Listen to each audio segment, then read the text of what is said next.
a significant announcement. I'm joined by a number of people. Danny Pearson, the Acting Minister for CQV. I've got Professor Cheng and Commissioner Casa as well to answer some of the detailed questions. Today is an important point in time, an important moment and a delivery of the commitment that we made. We made a commitment to undergo a business case to investigate an alternative quarantine hub.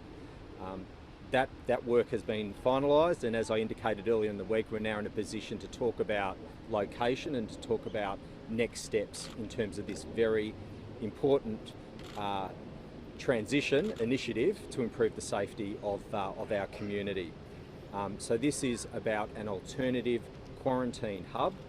The location, the preferred location after an extensive business case investigation, looked at 10 sites, narrowed it down to one. The preferred location is Donnybrook Road in Mickleham. I apologise, Donnybrook Road in Mickleham, and that is next door to an existing animal quarantine facility. It's clear that the virus will be with us for some time. We've got a delayed rollout in the Commonwealth's vaccine program. We've got a dire situation in other parts of the world. We just don't know at this stage how this year will play out. And the announcement that we're making today, the next steps that I'll take you through in a moment, is about providing Victoria and our nation with options. Options that we can take up to make our community safer. So as I've said a number of times, international borders, quarantine are federal government responsibilities. In terms of the next steps, now that we've got the business case, we've got a preferred location, the detailed proposal has been sent through to the Commonwealth. We are now in active discussions with the Commonwealth, going deep into the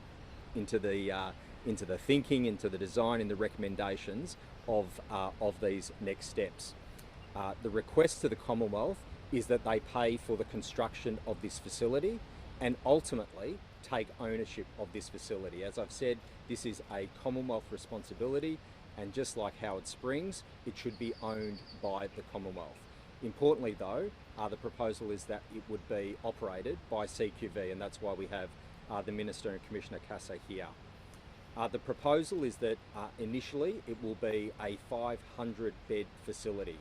The business case provides for scaling up options up to around 3,000 beds.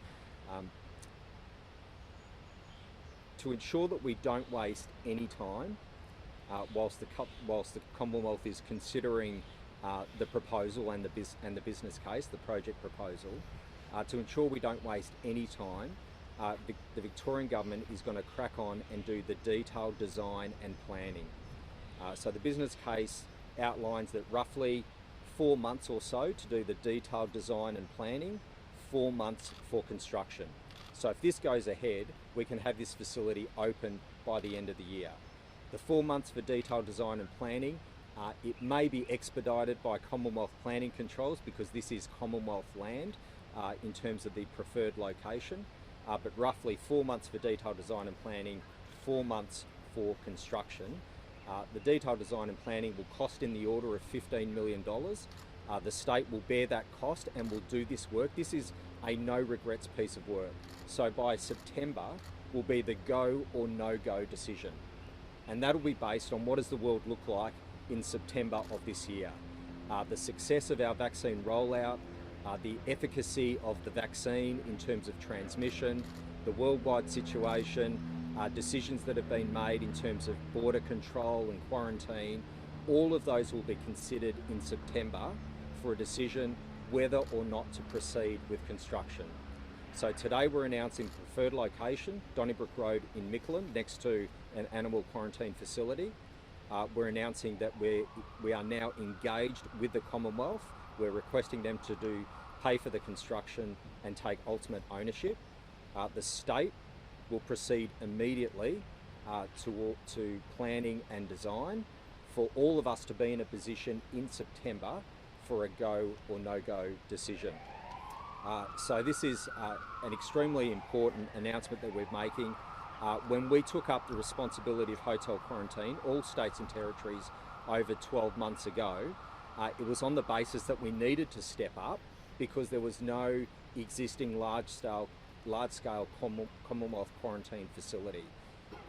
As I said, when we made the mRNA announcement in terms of production of that vaccine here in Australia, the best time to have done that was 12 months ago. The best time to do it, the next best time to do it, is right now, and that's exactly what we're doing.